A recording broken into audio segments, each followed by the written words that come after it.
Yeah, thank you so much for the... In this video, I'll share with you the life of an interpreter. Thank you so much for the day that the Lord has helped us to be here today. And from the book, from the song that we just sang, it has a very important message that we need to have at the Seventh-day Adventist Church.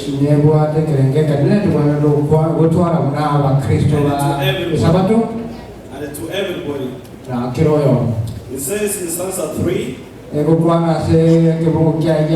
perfect submission, all is at rest.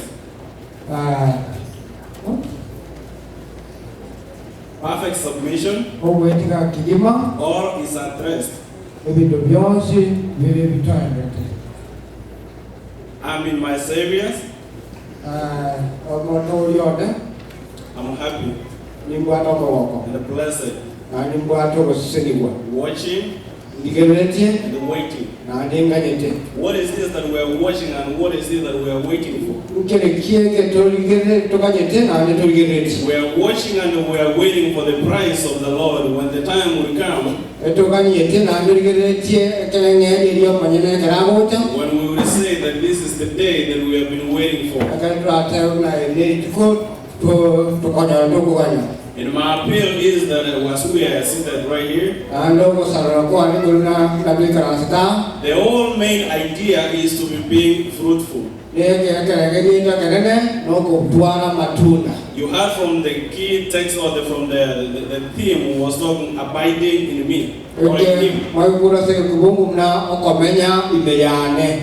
And now we are the servants, we are the children of God who are expected to bear a lot of fruits.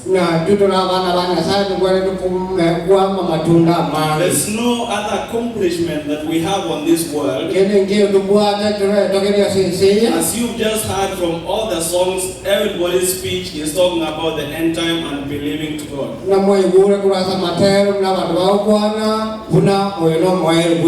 And now according to the song that we have just sung,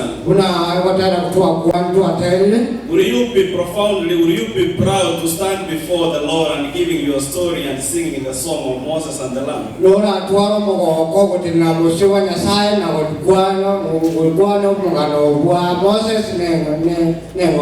That's what we are looking at this moment. And now for the key text that we just read from the book of John, chapter 15, verse 4, it's just saying that you need to abide in me.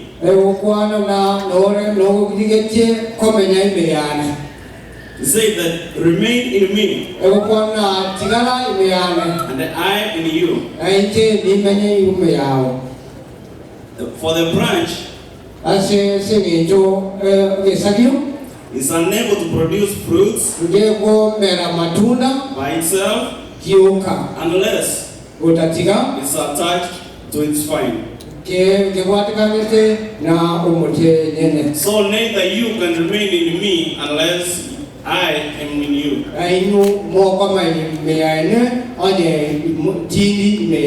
And we have the vine, who is Christ. And then we have the vineyard keeper, who is God. And then we have the third one, we have the branches. And Jesus is saying that whatsoever at a given point that the branch will detach itself from the vine, it will be of no use. It won't bear any fruits. And the fruits, these are the characters that needs to come from us. And this is something that you are not forcing to happen in your life. It's something that just comes from you, from inside you. And it has to be natural. When the Lord has blessed you, and you have all you think you have or you deserve to have, that is the time that you start to be tempted to realize that you want to detach yourself from the vine, forgetting that is the one who provided for you.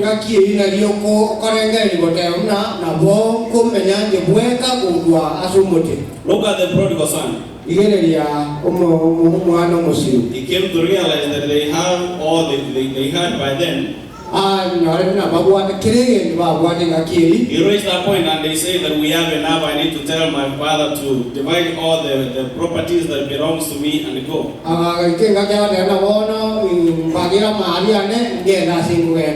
And what the father did, he did the way according to the desire of the prodigal son.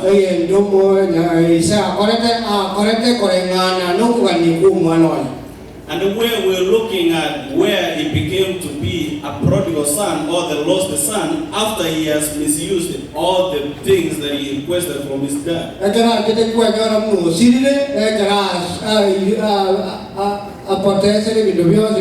He was tempted to go away and he realized that now his egoism as it was in him.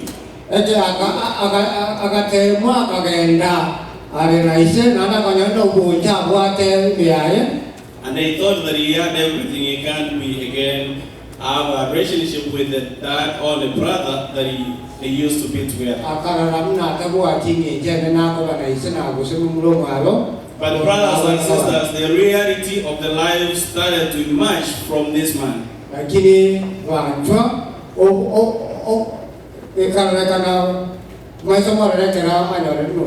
The reality started to emerge from this man. When he started misusing the money he had with the friends, he started going with all the wealth and the love of this world. He spent that he realized he can do by himself and there's nothing that can change. All he asked was enough for him.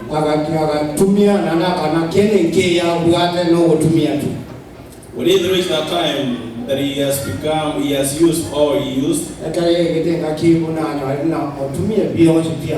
Bible narrates that he came to his normal senses.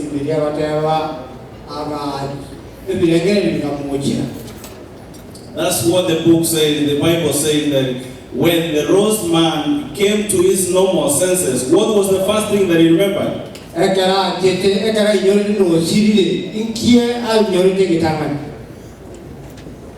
He remembered where he started from. To an extent, everything, he will be able to take it because he has come down to the ground, he has spent all that he had.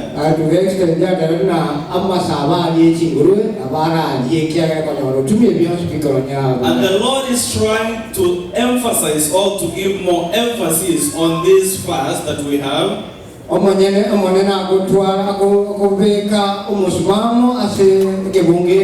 That whoever who will detach himself or herself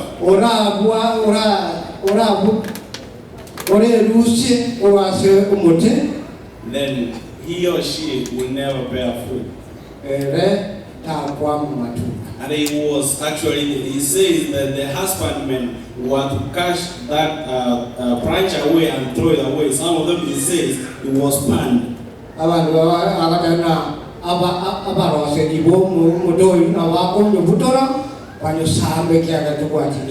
If it doesn't bear fruit. So sometimes in our lives, I was watching on the clip, and it was saying that the friends that we have, regardless of how we trust them,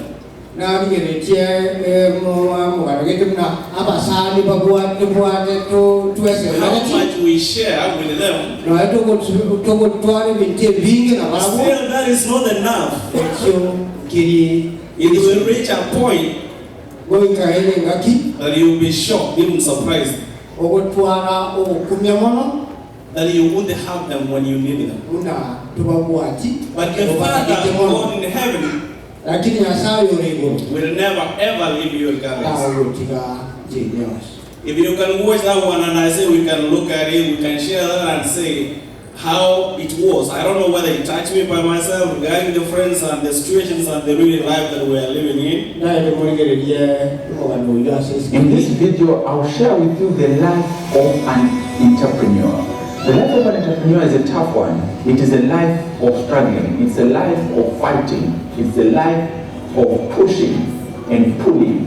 Your friends might seem to indicate that they want to help, but normally they don't really come through to help. They'll just watch at a distance. But it is your battle. You have to keep fighting. You have to hold on.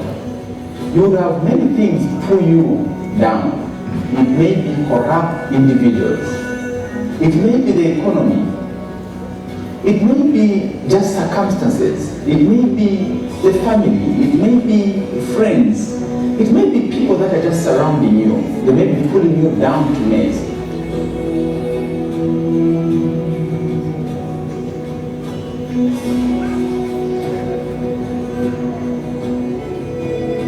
But you know what? You have to hold on. And sadly, people that you care for might just be watching you and doing nothing about your situation. But you have to realize at the end of the day that it is about you and your future. Then those that you care for will start walking away in numbers. They will leave you struggling. They will leave you alone. And only a few will remain around you. Those may be the loyal friends. When the majority have gone, when you are broke, when you are bankrupt, you've lost business, only a few will remain behind. But even those, sooner than later, will go away. It's a journey that you have to fight on your own. My message for you is keep pushing. And the universe has a way of conspiring to bring you help to you. So it may be those that you least expect to come through to your aid. They'll certainly come through. Just hang on. Just keep pushing. Help is coming your way. Don't lose hope. Keep hoping. Help will come your way in ways you least expect. Sooner than later, help will have come your way. And you have an opportunity to swim out of that mess. You'll be fractured, injured, butchered, in pain. But life must go on. Keep on going. This is the message from the radical entrepreneur, and the future is bright. That is how the Lord works in miracles in you.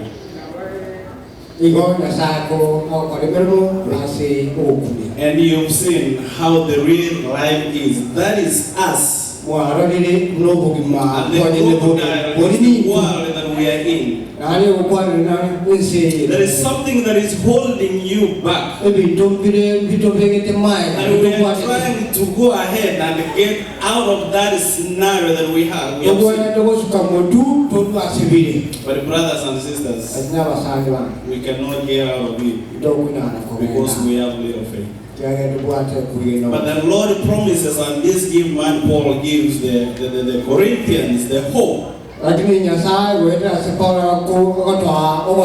the Lord is so faithful, that is 10:13, that the Lord is so faithful. He will never leave you be tempted beyond your strength.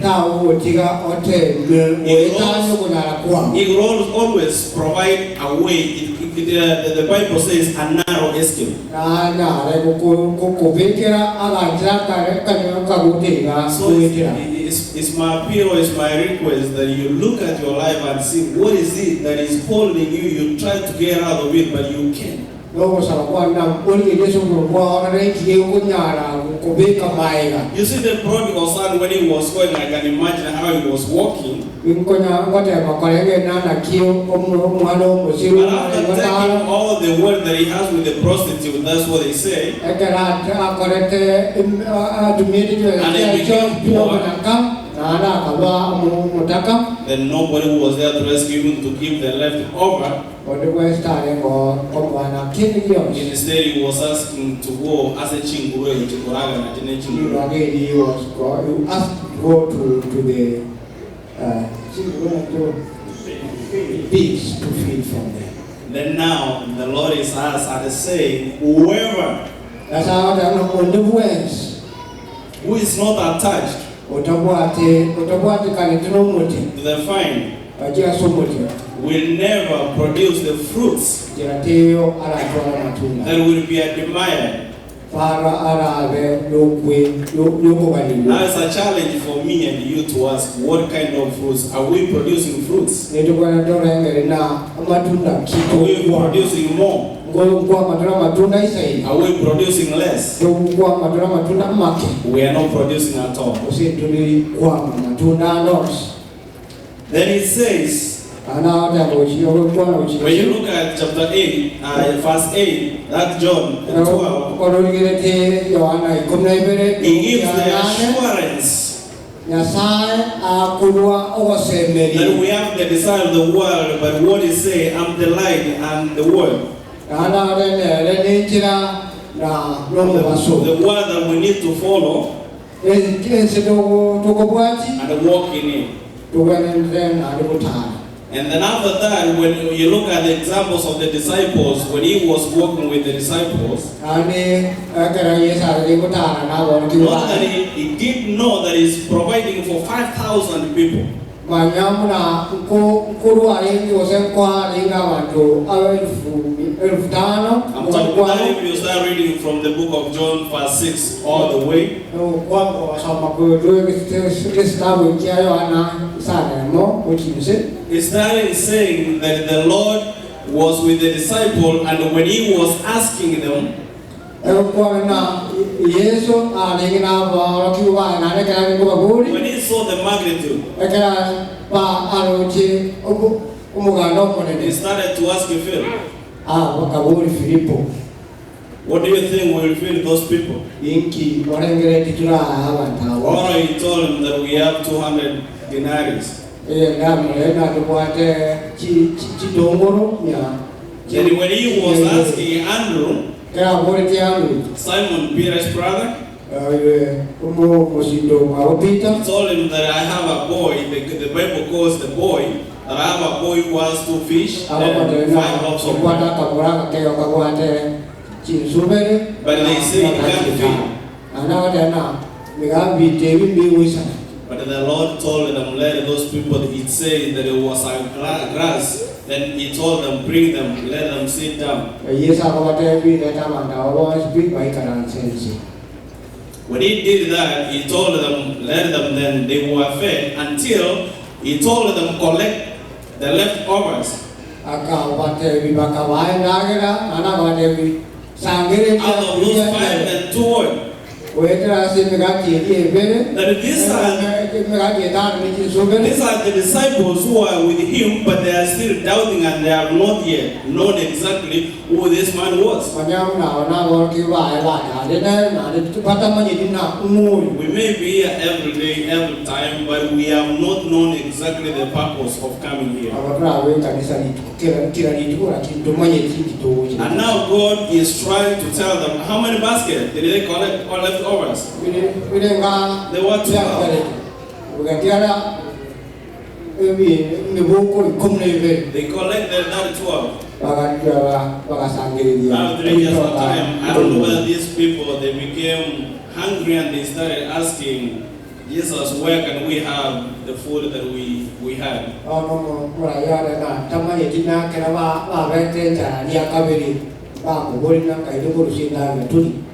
But now the Lord is says in that book of verse 6,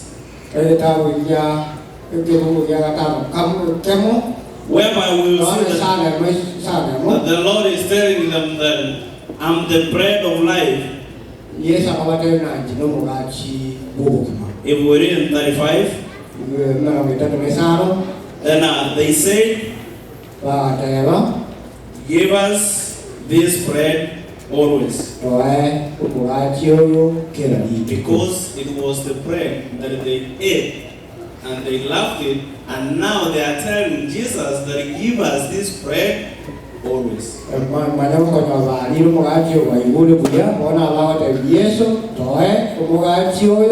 But as Christians, that is what we are not aiming on. That's what we are not purporting to say that give us this, the normal bread that we have.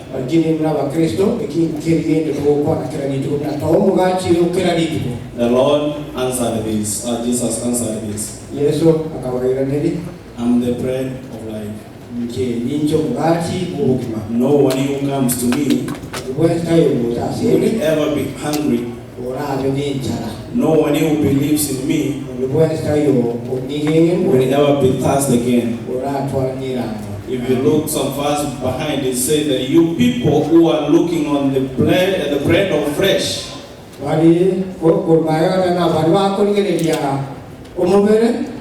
but is the Father, is the God who gives the eternal life.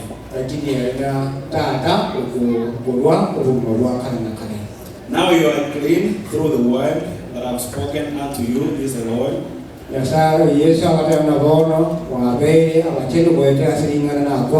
is the Father's good will that will bring forth much fruits. So that the next step is just to abide in Jesus Christ, who the Lord has sent into us, who is the vineyard keeper.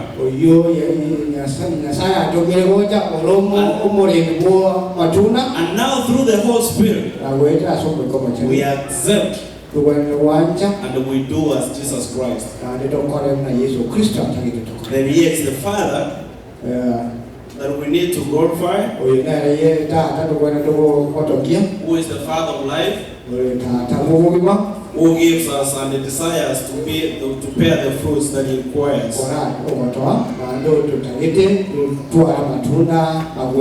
The fruit that the Father desires is that which develops naturally as a result of relationship that we have. Something that you get from you, not forcing. That you don't need to struggle to produce it.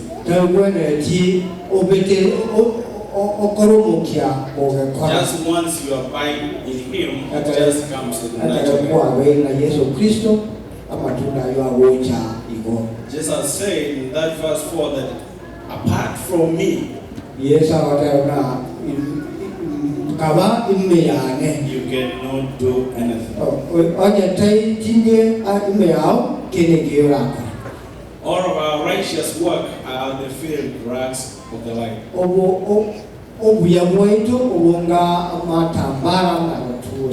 And we must realize that it is the life of Christ through him that us we are living as Christians. That it produce the kind of the Father's desires, that's the fruits.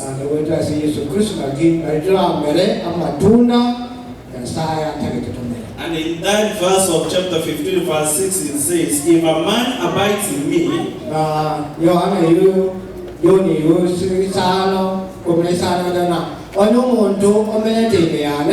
and his forth cast as a branch,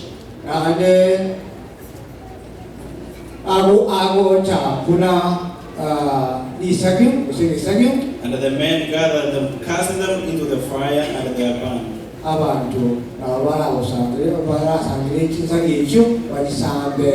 The branch is us, we have no life without the vine, who is Jesus Christ.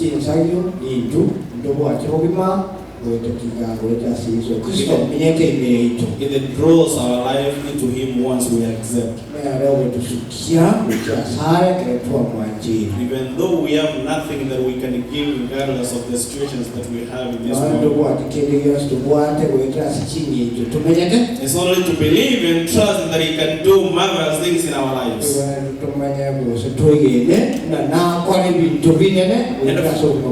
And it's that our prayer, we we need to pray and believe that there is power in prayer once we communicate to create the relationship between us and Christ.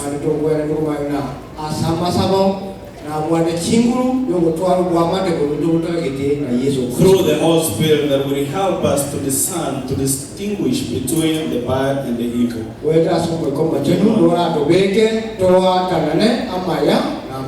And verse 7 says, if you abide in me, and my words abide in you, then you shall ask anything that you need and I'll grant it to you. How our prayer life has enhanced and has enriched us to abide in Christ.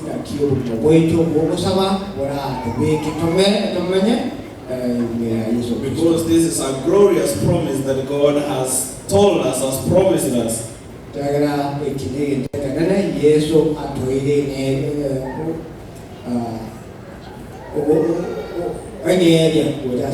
Then we go to verse 16.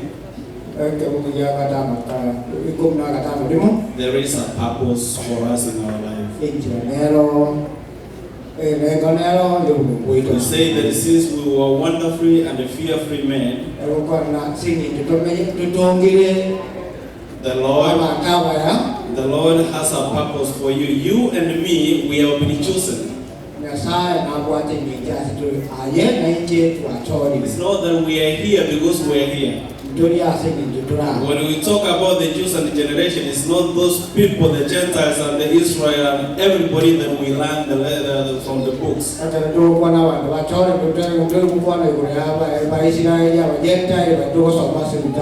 the remnant church, we are the people that who needs to have the desire that we are talking about. That's why I say that you have not chosen me. We have not chosen him. We have not chosen him. But he is the one who has chosen us. And ordained you. So we have not been only chosen, but we have also been ordained. That we should go and bring forth the fruits that will enable us to remain in him, and him to remain in us. And Jesus declares the purpose of choosing us. It's not just to bring the fruits, but that fruit that we have to remain, that is the lasting fruit that we are talking about. As he tells the disciples that I'm the bread of life, that wherever you will never be hungry anymore, but the death and resurrection.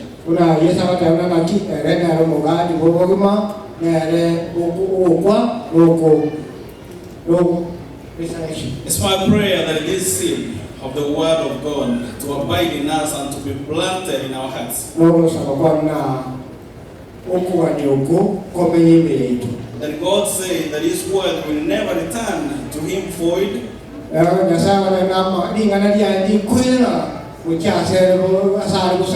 will accomplish the purpose that he was sent to this world to do.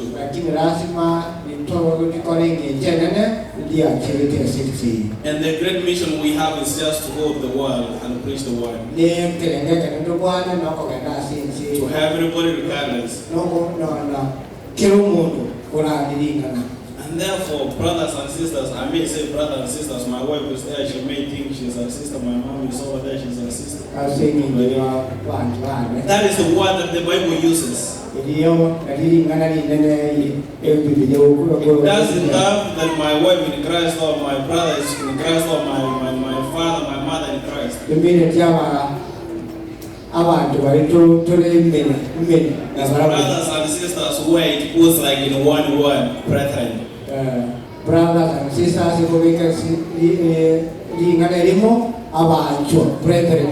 so I urge you that it's my prayer to you all that we need to pray for this seed of abiding ourselves in him,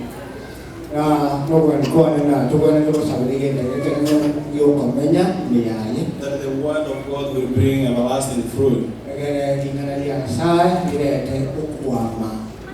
I pray that your life might bear fruit for our Lord. I pray that as you begin to bear fruits,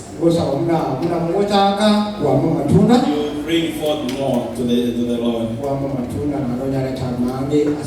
I pray that you might bring much, that the name of the Father will be glorified. And not only bringing that, glorify the word of God, but also remain in us. And the key word is just to abide in God. Because we are the chosen generation. We need to abide in Him. And we stick, we remain to Him. And we accept Him to be in our hearts, so that we can live and inherit the everlasting life.